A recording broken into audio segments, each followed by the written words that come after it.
The Game of Thrones é o primeiro livro da coletânea até então formada por 5 livros, chamada de Crônicas de Gelo e Fogo. Seu autor, George Martin, ainda não concluiu a saga, e os fãs esperam ansiosos pelo final da saga que promete ser melhor do que a série. Porque, cá entre nós, o finalzinho horrível foi aquele. Meio que estragaram a série inteira com apenas um episódio final. Mas pode ficar tranquilo, jovem hero, porque nesse vídeo vou te contar toda a origem dessa saga fantástica que acaba de ganhar um spin-off sobre a família Targaryen. Sejam bem-vindos ao História de Herói.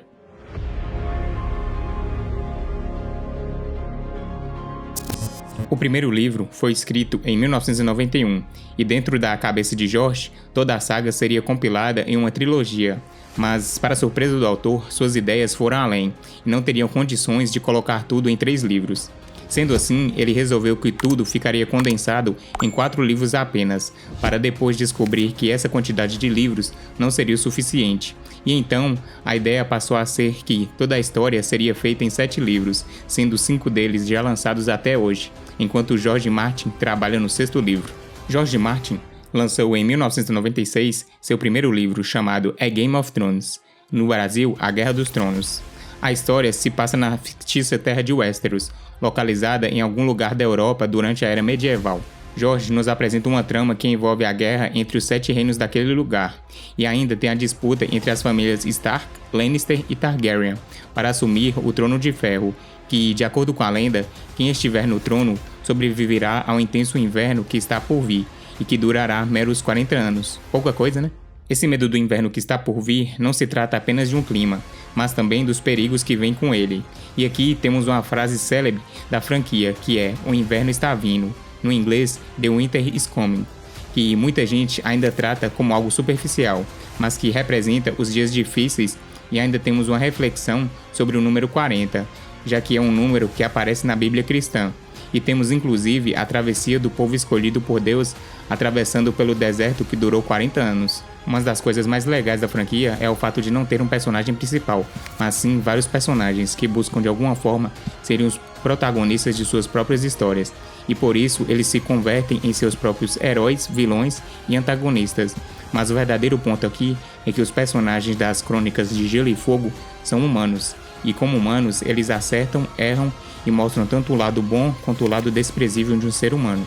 Outro charme na história é o fator morte, que infelizmente foi quebrado na série, e que era uma das melhores coisas dentro da narrativa, uma vez que o leitor ou telespectador não sabia se poderia se apegar ou não aos personagens, já que eles poderiam morrer na próxima página ou na cena seguinte, e isso sem dúvidas foi uma das coisas que mais trouxe fama para a franquia de George Martin. No primeiro livro temos a apresentação do mundo, o tempo em que a narrativa vai se passar e a forma como ela será conduzida, e a falsa sensação de personagens que serão os guias da série.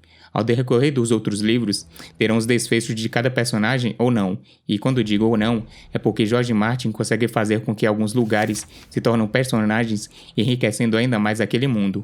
Outro ponto fundamental para a narrativa das crônicas é a política. Tudo ali é político, até mesmo os embates são políticos.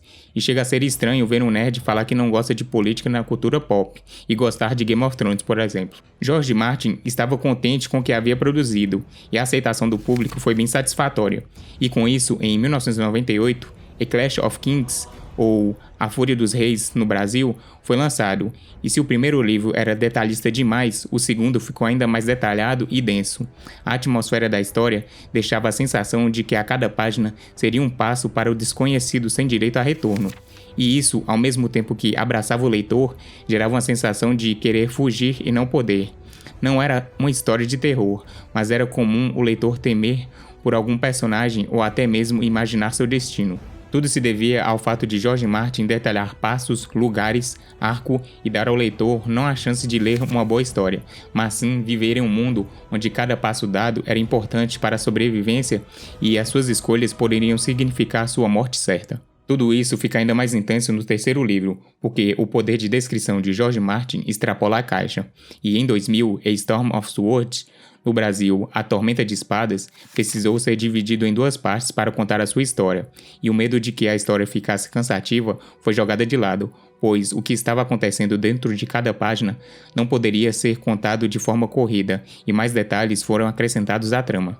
No ano de 2005, o público, já quase morto de ansiedade, puderam colocar as mãos em A Feast for Crowns, no Brasil, O Festim dos Corvos, e ter mais um pouco da sensação de mistério, política, terror e aventura, dentro de cada conto, cada arco e cada desfecho escrito por George Martin. Porém, o autor deixou o público sendo torturado por um hiato que foi de 2005 até 2011, que foi quando ele lançou A Dance with Dragons, no Brasil, A Dança dos Dragões, e desde então, os 2 últimos livros não foram lançados, e, ao que tudo indica, The Winds of Winter está sendo escrito, e depois disso ele trabalhará em A Dream of Spring. No Brasil, não se falava muito das Crônicas de Gelo e Fogo até 2010, que foi o ano de lançamento do primeiro livro. O sucesso veio e a editora Leia continuou lançando os outros livros, em formato diferente do original, o que fez com que A Tormenta de Espadas fosse condensado em um livro muito grande, sem contar que os livros brasileiros têm um formato muito maior. Os livros da franquia foram publicados no Brasil entre 2010 e 2012, sendo o segundo e o terceiro livro publicados em 2011 e o quarto e o quinto em 2012. Mas nem tudo são flores no mundo da literatura, e graças a um erro na produção da versão brasileira, 150 mil livros de A Dança dos Dragões ficaram sem um capítulo. A editora chegou a colocar esse capítulo faltando no site oficial, porém teve um prejuízo de aproximadamente R$1 milhão por conta de recolher os livros errados e entregar o certo para as pessoas. O sucesso foi enorme. A história contada por George Martin alcançou todos os cantos do globo e, em 2007, a série começou a ser produzida. Devido a uma greve, houve uma pausa entre 2007 e 2008, para que, em 2009, o episódio piloto fosse filmado na Irlanda do Norte e no Marrocos. Em 2010, a HBO permitiu por completo que a série fosse produzida, e no ano de 2011, o mundo pôde contemplar o resultado de uma sequência de filmagens que custou US$60 milhões. A série ganhou o público, a crítica e se tornou a adaptação mais cara e mais vista de todos os tempos. A cada episódio lançado, muitas pessoas vibravam e acompanhavam a trajetória de cada personagem. A adaptação, embora com suas diferenças, buscou ser o mais fiel possível à obra original, mesmo alterando os nomes, já que toda a série ficou apenas com o nome de Game of Thrones e conta com simplesmente a melhor abertura já vista numa série de todos os tempos. Os livros contam com certas inspirações, e a série não deixa isso de lado, mostrando cada detalhe dessas referências, como a Guerra das Rosas, que aconteceu na Inglaterra entre 1455 e 1485, entre as casas Lancaster e York. E também temos na personagem Cersei uma nítida inspiração em Isabela, a Loba da França, que foi uma rainha da Inglaterra nascida na França. Existem várias referências históricas, não somente nos livros, como também na série de TV, que, em determinado momento, alcançou os livros e se tornou independente. Mesmo com a supervisão de George Martin, Game of Thrones começou a decair à medida que encaminhava para o final. Primeiro, quando tirou a surpresa da morte dos personagens, focando mais na fantasia do que nos outros elementos. Depois, uma queda na qualidade da narrativa, onde personagens já estabelecidos mudavam de lado ou opiniões sem nenhum motivo. E por fim, seu final, que não foi épico como todos esperavam, mas ainda assim é tido por muitos como a melhor série já lançada até os dias de hoje. Fora dos livros e da TV, Crônicas de Gelo e Fogo tem suas histórias contadas em alguns jogos de videogame, jogos de tabuleiro, quadrinhos e agora temos HBO Max trazendo um spin-off que promete agradar aos fãs. Uma dica caso você não goste de Game of Thrones, veja pelo menos a abertura, porque é a melhor abertura que existe até hoje e que já esteve até no desenho dos Simpsons. Jovem Hero, não esquece de dar aquela força pro canal divulgando e compartilhando. E se você é novo por aqui, não deixe de se inscrever no canal e ativar as notificações. E se curtiu o vídeo, já deixa o seu like também. Muito obrigado por me acompanhar até aqui, espero você no próximo vídeo. Aquele abraço, fui!